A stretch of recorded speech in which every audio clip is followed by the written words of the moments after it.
Ya, sudah dilaksanakan tadi. Ada berapa Pak total Pak? 45 orang ya, 20 orang itu yang baru. 20 orang yang baru. Itu alasan penggantiannya kenapa Pak? Kenapa dirotasi dan dirombak Pak? Penyegaran. Penyegaran agar segar.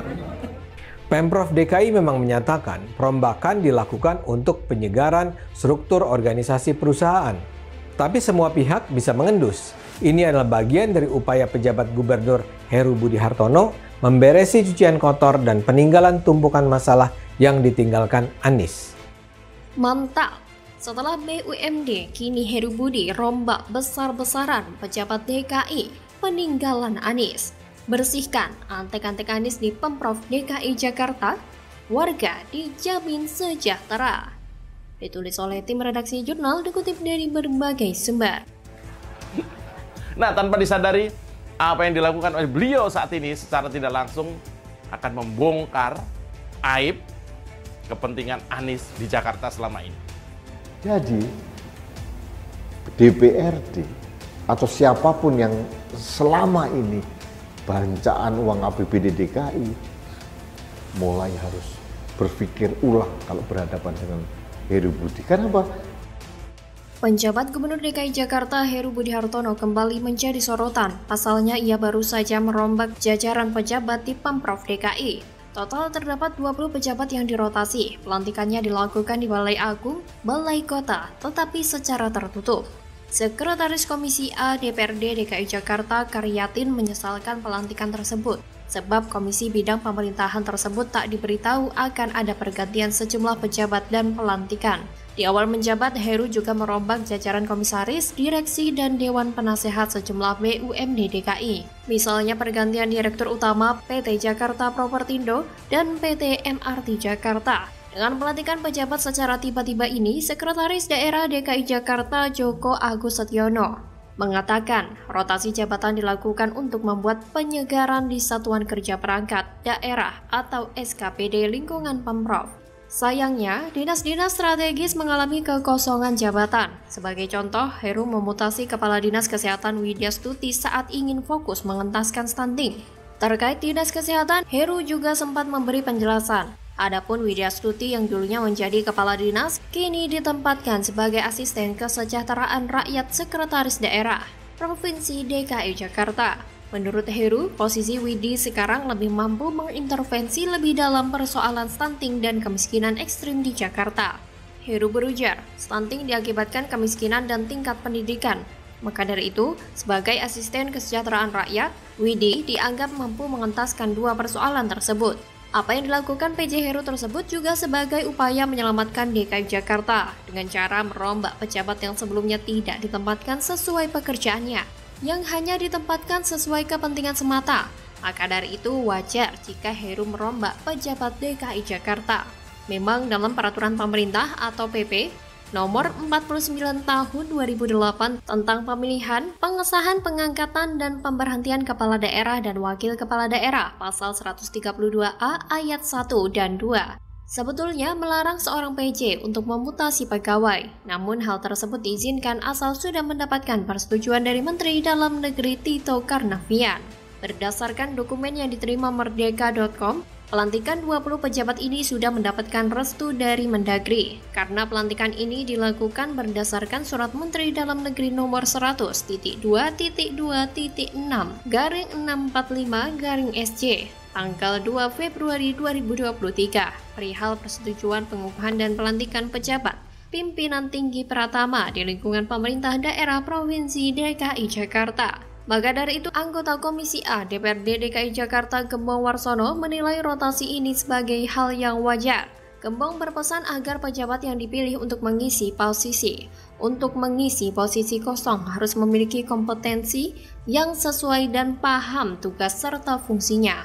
Bukan hanya Gembong, fraksi PSI DPRD DKI Jakarta pun juga menilai rotasi 20 pejabat eselon 2 jajaran pemerintah provinsi atau Pemprov DKI Jakarta telah dipertimbangkan secara matang oleh Heru Budi Hartono. Wakil Ketua Fraksi PSI DPRD DKI Jakarta Agus Hamonangan juga menyebutkan bahwa rotasi pejabat pegawai negeri sipil atau PNS sejatinya merupakan hal yang biasa terjadi di lingkungan pemerintahan.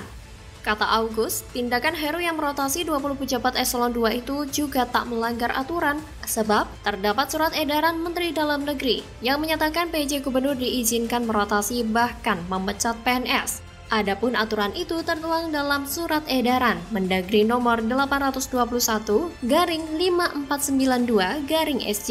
Bukan hanya itu, Heru melakukan rotasi karena ingin menyesuaikan dirinya dengan para anak buahnya, agar percepatan pembangunan di DKI Jakarta segera tercapai, agar masyarakat bisa merasakan kesejahteraan yang sebelumnya dipelintir demi kepentingan dirinya sendiri.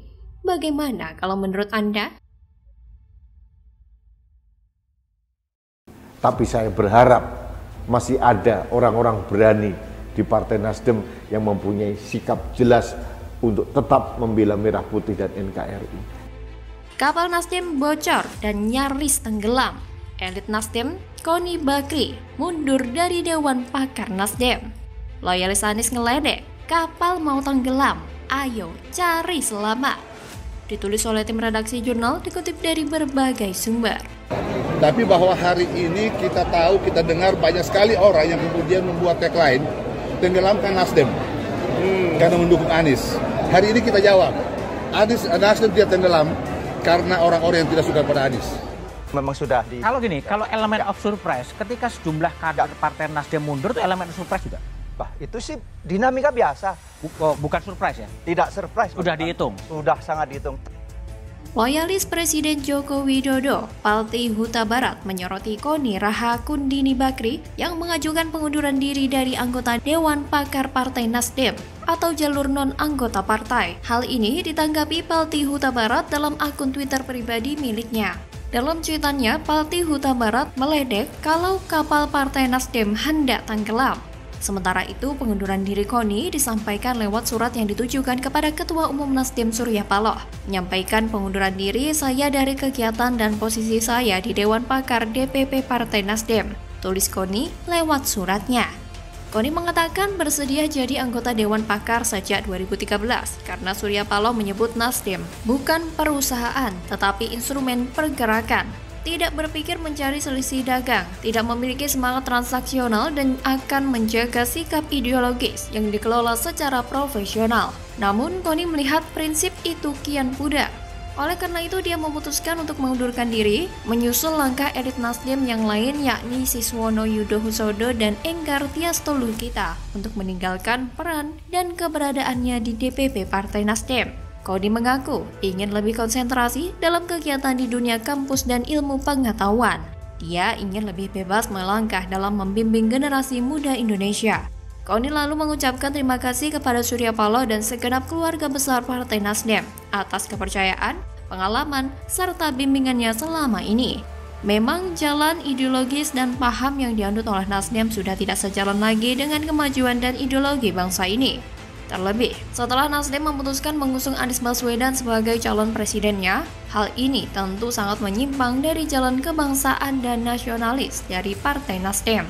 Tapi ya begitulah, karena ketamakan dan kebeletnya Surya Paloh di dalam mendeklarasikan Anies Baswedan buru-buru, nasib partai ini akan menjadi sama seperti Demokrat dan juga partai gurem lainnya.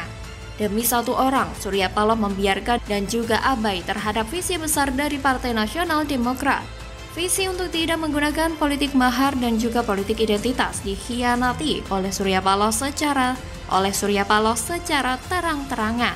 Karena buat kader Nasdem, nasionalisme dan juga toleransi dalam berpolitik dan juga bernegara sangat dijunjung tinggi. Sedangkan Anies Baswedan adalah simbol dari intoleransi dan dukungan terhadap radikalisme. Ditinggalkan ramai-ramai dari daerah-daerah yang menjunjung tinggi toleransi tentu membuat Nasdem saat ini terjun bebas. Biru tanda sejuk menjadi merah, bukan perjuangan dan bukan darah nasionalisme, melainkan panik alias red alert. Internal Nasdem menjadi kacau balau dan mereka kehilangan kendali atas kapal yang dinahkodai oleh Surya Paloh. Hilang arah dan tertabrak batu karang yang besar di tengah-tengah lautan politik membuat Nasdem akan bernasib tidak jauh berbeda dari kapal Titanic. Kapal Titanic yang dianggap sebagai kapal yang tidak mungkin tenggelam alias unsinkable boat oleh pendirinya justru membawa petaka bagi penumpangnya. ketidaksediaan kapal-kapal penyelamat membuat banyak penumpang di kapal Titanic mati beku di lautan yang sangat dingin. Suhu air mendekati 0 derajat membuat para penumpang kapal Titanic harus mengalami hipotermia dan mati perlahan. Anies Baswedan menghancurkan lambung kapal Partai Nasdem. Sayangnya nakodanya justru yang membuat partai tersebut hancur lebur. Tenggelamnya tidak lebih lambat daripada kapal Titanic, yang hitungannya beberapa jam. Tak sampai 1 hari, ribuan kader Nasdem yang potensial membuang partai tersebut ramai-ramai tanpa ampun. Ya, beginilah politik. Jika munafik, pasti akan masuk kuburan politik. Selamat tinggal Nasdem, kami tidak akan merindukan kalian. Rest in peace. Benar-benar gak ada yang bisa dibanggakan dari partai munafik pengkhianat bangsa ini. Bagaimana kalau menurut Anda?